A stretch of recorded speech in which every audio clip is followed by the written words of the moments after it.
ಸ್ನೇಹಿತರೆ, ಮೀಡಿಯಾ ಮಾಸ್ಟರ್ಸ್ಗೆ ಸ್ವಾಗತ ಸುಸ್ವಾಗತ. ಗೆಳೆಯರೆ, ಪ್ರಧಾನಿ ನರೇಂದ್ರ ಮೋದಿ ಅವರಿಗೆ ಅಮೆರಿಕದ ಅಧ್ಯಕ್ಷ ಡೊನಾಲ್ಡ್ ಟ್ರಂಪ್ ಪದೇ ಪದೇ ಕರೆ ಮಾಡಿದರು. ಆದರೆ ಆ ಕರೆಯನ್ನು ಭಾರತದ ಪ್ರಧಾನಿ ನರೇಂದ್ರ ಮೋದಿ ಸ್ವೀಕರಿಸಲಿಲ್ಲ ಅನ್ನೋ ಮಾಹಿತಿಯನ್ನು ಜರ್ಮನಿಯ ಮಾಧ್ಯಮವೊಂದು ಹೊರಹಾಕಿರೋ ಬಗ್ಗೆ ತೀವ್ರ ಚರ್ಚೆಗಳು ನಡೀತಿರುವಾಗಲೇ ಅಮೆರಿಕದ ಪ್ರಖ್ಯಾತ ತೈಲ ಕಂಪನಿ ಮತ್ತೆ ರಷ್ಯಾಗೆ ಹೋಗೋದಕ್ಕೆ, ಅಲ್ಲಿನ ತೈಲ ಹೊರತೆಗೆಯುವಿಕೆಯಲ್ಲಿ ಭಾಗಿಯಾಗೋದಕ್ಕೆ ಆಸಕ್ತಿಯನ್ನು ತೋರ್ತಾ ಇದೆ ಮತ್ತು ಆ ಬಗ್ಗೆ ಮಾತುಕತೆಗಳು ಕೂಡ ಆರಂಭ ಆಗಿವೆ. ಒಂದು ಕಡೆ ಭಾರತ ರಷ್ಯಾದ ತೈಲವನ್ನು ಆಮದು ಮಾಡಿಕೊಳ್ತಾ ಇದೆ. ಅದಕ್ಕಾಗಿ ಅವರ ಮೇಲೆ ಹೆಚ್ಚುವರಿ ಟ್ಯಾರಿಫ್ ಅಂತ ಹೇಳಿರುವ ಅಮೆರಿಕ ಈಗ ತನ್ನದೇ ಸಂಸ್ಥೆಯನ್ನು ರಷ್ಯಾಗೆ ತೈಲ ವ್ಯಾಪಾರ ಮಾಡೋದಕ್ಕೆ ಕಳುಹಿಸಿಕೊಡುತ್ತಾ. ಇದು ಅಮೆರಿಕದ ಹಿಪೋಕ್ರಸಿ ಅಂತ ಅನ್ನಿಸ್ಕೊಳ್ಳೋದಿಲ್ವಾ? ಇನ್ನು ಹಾಗೆ ಅಮೆರಿಕದ ಕಂಪನಿಗಳನ್ನು ರಷ್ಯಾದಲ್ಲಿ ಸ್ಥಾಪಿಸಿ ಲಾಭ ಮಾಡಿಕೊಳ್ಳೋ ಉದ್ದೇಶದಿಂದಲೇ ರಷ್ಯಾದ ತೈಲ ಹಾಗೂ ಗ್ಯಾಸ್ ಫೀಲ್ಡ್ಗಳಿಂದ ಭಾರತ, ಚೈನಾಗಳು ಹೊರ ಹೋಗಲಿ ಅಂತ ಅಮೆರಿಕ ಬಯಸ್ತಾ ಇದೆಯಾ? ಏನಿದು ಅಮೆರಿಕದ ಕಂಪನಿ ರಷ್ಯಾಗೆ ಹೋಗುವ ಯೋಜನೆ? ಬನ್ನಿ ನೋಡೋಣ. ನಿಮ್ಮಲ್ಲಿ ಸಾಕಷ್ಟು ಜನ ಯೂಟ್ಯೂಬ್ ಚಾನಲ್ಗಳನ್ನು ಮಾಡಬೇಕು ಅಂತ ಅಂದ್ಕೊಂಡಿರ್ತೀರಿ. ಮತ್ತಷ್ಟು ಜನ ಈಗಾಗಲೇ ಚಾನಲ್ಗಳನ್ನು ಮಾಡಿರ್ತೀರಿ. ಆದರೆ ಅವುಗಳನ್ನು ಹೇಗೆ ಮುಂದುವರಿಸಬೇಕು ಅನ್ನೋದು ಗೊತ್ತಾಗದ ಗೊಂದಲದಲ್ಲಿರ್ತೀರಿ. ನಿಮಗಾಗಿನೇ ನಾವು ಇದೇ ಆಗಸ್ಟ್ 29, 30 ಮತ್ತು 31ನೇ ತಾರೀಕು ಆಫ್ಲೈನ್ ತರಬೇತಿ ಕಾರ್ಯಕ್ರಮವನ್ನು ಆಯೋಜಿಸ್ತಾ ಇದ್ದೀವಿ. ಹೆಚ್ಚಿನ ಮಾಹಿತಿಗಾಗಿ 9972379459 ನಂಬರ್ಗೆ ಸಂಪರ್ಕಿಸಿ.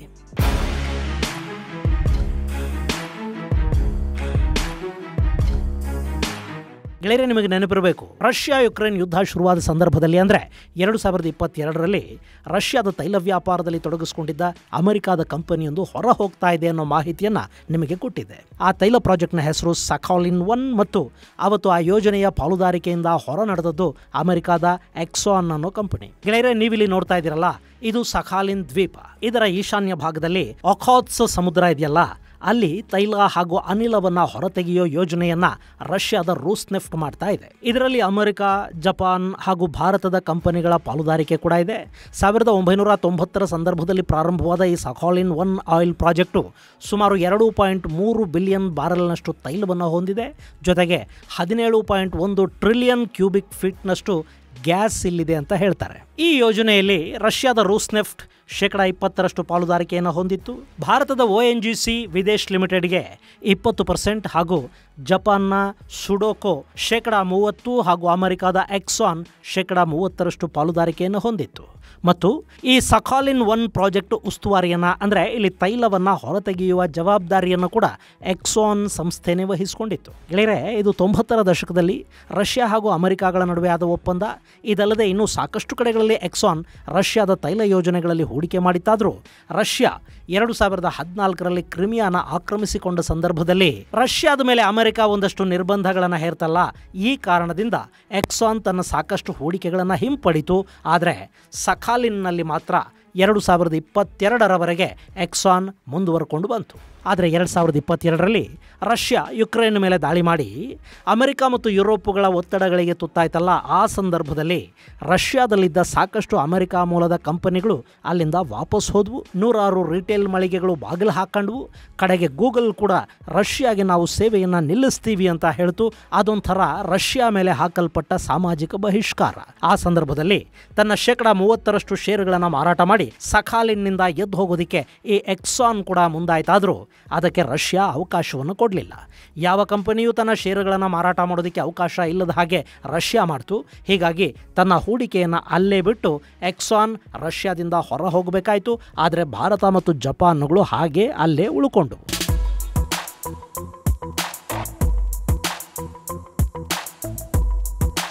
ಗೆಳೆಯರೆ, ಈ ಇಡೀ ಪ್ರಾಜೆಕ್ಟನ್ನು ಆಪರೇಟ್ ಮಾಡ್ತಾ ಇದ್ದದ್ದೇ ಎಕ್ಸಾನ್.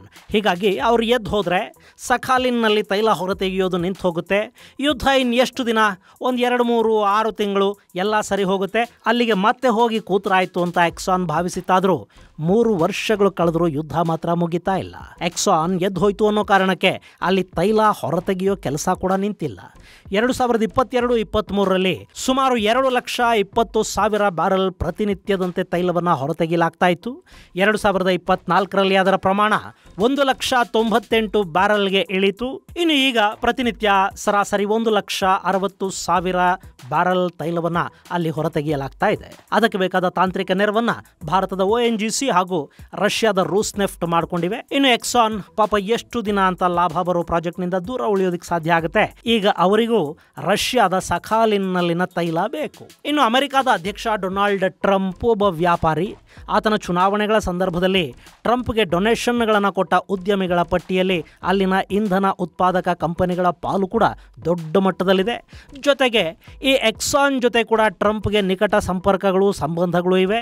ಇನ್ನು ಟ್ರಂಪ್ ಅವರ ಮೊದಲ ಅವಧಿಯಲ್ಲಿ ಅಂದರೆ 2017ರಲ್ಲಿ ಎಕ್ಸಾನ್ನ ಮಾಜಿ CEO ರೆಕ್ಸ್ ಟಿಲ್ಲರ್ಸನ್ ಅವರನ್ನ ವಿದೇಶಾಂಗ ಇಲಾಖೆಯ ಕಾರ್ಯದರ್ಶಿಯನ್ನಾಗಿ ಮಾಡಲಾಗಿತ್ತು.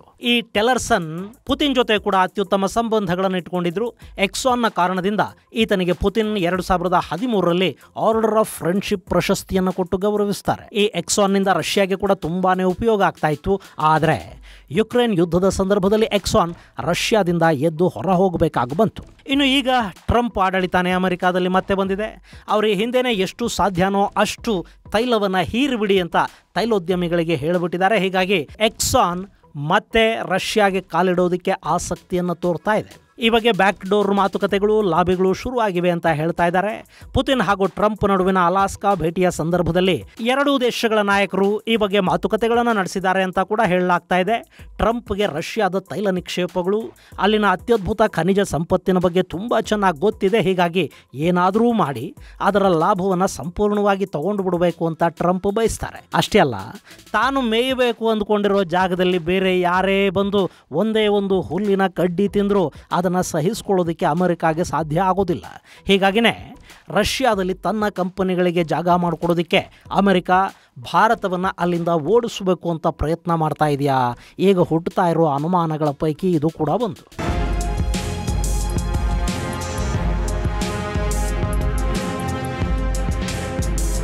ಗೆಳೆಯರೆ, ರಷ್ಯಾದ ತೈಲ ಹಾಗೂ ಗ್ಯಾಸ್ ಮಾರುಕಟ್ಟೆಯ ಇವತ್ತಿನ ಅತಿದೊಡ್ಡ ಖರೀದಿದಾರ ದೇಶಗಳು ಅಂದರೆ ಚೈನಾ ಹಾಗೂ ಭಾರತ. ಇನ್ನು ಟರ್ಕಿ, ಯುರೋಪಿಯನ್ ಯೂನಿಯನ್ನ ಒಂದಷ್ಟು ದೇಶಗಳು, ಜಪಾನ್ ರಷ್ಯಾದ ತೈಲವನ್ನು ಖರೀದಿ ಮಾಡ್ತಾ ಇವೆ. ಆದರೂ ಭಾರತ ಮತ್ತು ಚೈನಾದ ಖರೀದಿಯನ್ನು ಸರಿಗಟ್ಟೋದಕ್ಕೆ ಸಾಧ್ಯ ಆಗ್ತಿಲ್ಲ. ಹೀಗಾಗಿ ಭಾರತ ಹಾಗೂ ಚೈನಾಗಳನ್ನು ಅಲ್ಲಿಂದ ಓಡಿಸಿದರೆ ರಷ್ಯಾದ ಮೇಲೆ ಆರ್ಥಿಕ ಒತ್ತಡ ಶುರುವಾಗುತ್ತೆ. ಆಗ ರಷ್ಯಾ ತಾನಾಗಿ ಅಮೆರಿಕಾದ ಕಂಪನಿಗಳ ಜೊತೆ ಮಾತುಕತೆಗೆ ಬರುತ್ತೆ. ಸ್ಯಾಂಕ್ಷನ್ನು ಬೇರೆ ಯಾರು ಖರೀದಿದಾರರು ಬರೋದಿಲ್ಲ ಇಂಥದ್ದೇನಾದರೂ ಹೇಳಿ ಎಕ್ಸಾನ್ ಸೇರಿದಂತೆ ಇನ್ನಿತರ ಸಂಸ್ಥೆಗಳಿಗೆ ಅಲ್ಲಿ ಕಡಿಮೆ ಬೆಲೆಗೆ ತೈಲದ ವ್ಯವಸ್ಥೆ ಮಾಡೋದಕ್ಕೆ ಟ್ರಂಪ್ ಏನಾದರೂ ಯೋಚಿಸ್ತಾ ಇದ್ದಾರಾ? ಇಲ್ಲ ಅಂತ ಹೇಳೋದಕ್ಕಂತೂ ಬರೋದಿಲ್ಲ. ಗೆಳೆಯರೆ, ಈ ಸಖಾಲಿನ್ ಜೊತೆ ಆರ್ಕಟಿಕ್ನ LNG ಕ್ಷೇತ್ರದ ಮೇಲೆ ಕೂಡ ಅಮೆರಿಕಾದ ಕಂಪನಿಗಳು ಕಣ್ಣಿಟ್ಟಿವೆ. ಸದ್ಯಕ್ಕಲ್ಲಿ ರಷ್ಯಾ ಹಾಗೂ ಚೈನಾಗಳು ಜಂಟಿಯಾಗಿ ದೊಡ್ಡ ಪ್ರಮಾಣದಲ್ಲಿ ಅನಿಲವನ್ನು ಹೊರತೆಗಿತಾ ಇವೆ. ಅದನ್ನು ನಾರ್ದರ್ನ್ ಸೀ ರೂಟ್ ಮೂಲಕ ಸರಬರಾಜು ಮಾಡಲಾಗ್ತಾ ಇದೆ. ನಾರ್ದರ್ನ್ ಸೀ ರೂಟ್ ಅಂದರೆ ನೀವಿಲ್ಲಿ ನೋಡ್ತಾ ಇದ್ದೀರಲ್ಲ, ಇದು. ಇಲ್ಲಿ ಹಡಗುಗಳು ಸುರಕ್ಷಿತವಾಗಿ ಓಡಾಡಬೇಕು ಅಂದರೆ ಐಸ್ ಕ್ಲಾಸ್ ಶಿಪ್ಗಳೇ ಬೇಕಾಗುತ್ತವೆ. ಈ ಯೋಜನೆಯಲ್ಲಿ ಸದ್ಯಕ್ಕೆ ಚೈನಾ ಮತ್ತು ರಷ್ಯಾಗಳಿವೆ. ಈಗ ಅದರಲ್ಲೂ ಭಾರತವನ್ನು ಸೇರ್ಪಡೆ ಮಾಡಿಕೊಳ್ಳೋದಕ್ಕೆ ರಷ್ಯಾ ಆಹ್ವಾನವನ್ನು ಕೊಡ್ತಾ ಇದೆ. ಯಾಕೆಂದರೆ ಇಲ್ಲಿ ಚೈನಾದ ಏಕಸ್ವಾಮ್ಯ ಉಂಟಾಗೋದು ರಷ್ಯಾಗೆ ಇಷ್ಟ ಇಲ್ಲ. ಹೀಗಾಗಿ ಭಾರತವು ಬಂದು ಸೇರಲಿ ಅಂತ ರಷ್ಯಾ ಬಯಸ್ತಾ ಇದೆ. ಇನ್ನು ಹೀಗೆ ರಷ್ಯಾದಲ್ಲಿ ಚೈನಾ ಮತ್ತು ಭಾರತಗಳು ಸೆಟ್ಲ್ ಆದರೆ ಅಮೆರಿಕ ಅತಿದೊಡ್ಡ ತೈಲ ಕ್ಷೇತ್ರವನ್ನು ಕಳ್ಕೋಬೇಕಾಗಿ ಬರುತ್ತೆ. ಹಾಗೆ ಎಕ್ಸಾನ್ ಕಂಪನಿಯ ಬಿಲಿಯಾಂತರ ಡಾಲರ್ ಹೂಡಿಕೆಗಳು ಹಾಗೆ ವ್ಯರ್ಥವಾಗಿ ಹೋಗುತ್ತವೆ. ಸೊ ಈಗ ಅಮೆರಿಕ ತನ್ನ ಎಕ್ಸಾನ್ ಸಂಸ್ಥೆಯನ್ನು ರಷ್ಯಾಗೆ ಮತ್ತೆ ಕಳುಹಿಸುವ ಯೋಜನೆಯನ್ನು ರೂಪಿಸ್ತಾ ಇದೆ. ಅದಕ್ಕೆ ಸಂಬಂಧಪಟ್ಟ ಹಾಗೆ ಮಾತುಕತೆಗಳು ಶುರುವಾಗಿವೆ. ಹಾಗೆ ತನ್ನ ಕಂಪನಿಗಳಿಗೆ ಹೆಚ್ಚು ಲಾಭ ಮಾಡೋದಕ್ಕೆ ಟ್ರಂಪ್ ಭಾರತ ಮತ್ತು ಚೈನಾಗಳು ರಷ್ಯಾ ಜೊತೆಗಿನ ತೈಲ ವ್ಯಾಪಾರವನ್ನು ನಿಲ್ಲಿಸಲಿ ಅಂತ ಬಯಸ್ತಿದ್ದಾರೆ ಮತ್ತು ಒತ್ತಡ ಹೇರ್ತಿದ್ದಾರೆ ಅನ್ನೋ ಮಾತುಗಳು ಕೂಡ ಇಲ್ಲಿ ಕೇಳಿ ಬರೋದಕ್ಕೆ ಶುರುವಾಗಿದೆ. ಇನ್ನು ರಷ್ಯಾ, ಅದಕ್ಕೆ ಕೂಡ ಅಲ್ಲಿ ಎಕ್ಸಾನ್ ಮತ್ತೆ ಬರೋದ್ರಿಂದ ಹೆಚ್ಚು ಲಾಭಗಳೇ ಇವೆ. ಅಮೆರಿಕಾದ ಕಂಪನಿಯೊಂದು ರಷ್ಯಾದಲ್ಲಿ ಮತ್ತೆ ತೈಲ ವ್ಯಾಪಾರವನ್ನು ಶುರು ಮಾಡುತ್ತೆ ಅಂದ್ರೆ ಅಮೆರಿಕ ರಷ್ಯಾದ ಮೇಲಿನ ಒಂದಷ್ಟು ನಿರ್ಬಂಧಗಳನ್ನಾದರೂ ರದ್ದು ಮಾಡಬೇಕಾಗುತ್ತೆ. ಏನಲ್ಲದೆ ಇದ್ರೂ ರಷ್ಯಾದ ಮೇಲಿನ ಡಾಲರ್ ನಿರ್ಬಂಧ ತೆರವಾಗುತ್ತೆ. ರಷ್ಯಾ ಜೊತೆ ವ್ಯಾಪಾರ ವಹಿವಾಟುಗಳು ಸುಗಮಗೊಳ್ಳೋ ಹಾಗೆ ಅಮೆರಿಕಾನೇ ನೋಡ್ಕೋಬೇಕಾಗುತ್ತೆ. ಜೊತೆಗೆ ಯುಕ್ರೇನಿಗೆ ಮಾಡ್ತಾ ಇರುವ ಆರ್ಥಿಕ ಸಹಾಯವನ್ನು ಕೂಡ ಅಮೆರಿಕ ತನ್ನ ವ್ಯಾಪಾರ ಹಿತಾಸಕ್ತಿಗಳ ಕಾರಣದಿಂದ ನಿಲ್ಲಿಸಬೇಕಾಗಿ ಬರುತ್ತೆ. ಇದು ರಷ್ಯಾಗಾಗೋ ಲಾಭ.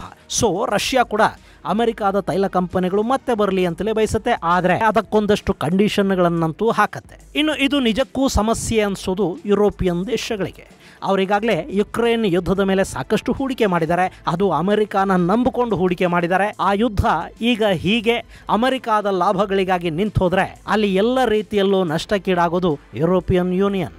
ಹೀಗಾಗಿ ಈಗಾಗಲೇ ಜರ್ಮನಿ ಅಮೆರಿಕದ ಟ್ಯಾರಿಫ್ ನೀತಿಯ ವಿರುದ್ಧ ಭಾರತಕ್ಕೆ ಬೆಂಬಲವನ್ನು ಘೋಷಣೆ ಮಾಡಿದೆ. ಅಷ್ಟೇ ಅಲ್ಲ, ಭಾರತ ಮತ್ತು ಅಮೆರಿಕಗಳ ಸಂಬಂಧ ಇನ್ನಷ್ಟು ಕೆಡೋದಾದರೆ ಕೆಡಲಿ ಅನ್ನೋ ಕಾರಣಕ್ಕೆ ಟ್ರಂಪ್ ಫೋನ್ ಮಾಡಿದ್ರೂ ಭಾರತದ ಪ್ರಧಾನಿ ಫೋನ್ ರಿಸೀವ್ ಮಾಡಲಿಲ್ಲ ಅನ್ನೋ ಥರದ ಸುದ್ದಿಗಳನ್ನು ಅಲ್ಲಿನ ಮಾಧ್ಯಮಗಳು ಪ್ರಕಟ ಮಾಡ್ತಾ ಇವೆ. ಗೆಳೆಯರೆ, ಇಲ್ಲಿ ಟ್ರಂಪ್ ಫೋನ್ ಮಾಡಿದ್ರು ನಮ್ಮ ಮೋದಿ ಫೋನ್ ತೆಗಿಲಿಲ್ವಂತೆ ಅಂತ ಬಿಜೆಪಿಯ ಜನ ಹೆಗಲ್ ತಟ್ಕೋಬಹುದು. ಆದರೆ ಈ ಥರದ ಸುದ್ದಿಗಳು ಎರಡು ದೇಶಗಳ ನಡುವಿನ ಸಂಬಂಧಗಳನ್ನು ಹಾಳು ಮಾಡೋದಕ್ಕೆ ಕಾರಣ ಆಗುತ್ತವೆ. ಅದರಲ್ಲೂ ಟ್ರಂಪ್ ಥರದ ಅಹಂಕಾರದ ಮೂಟೆಗಳು ಬೇಗ ಹರಟಾಗುತ್ತವೆ.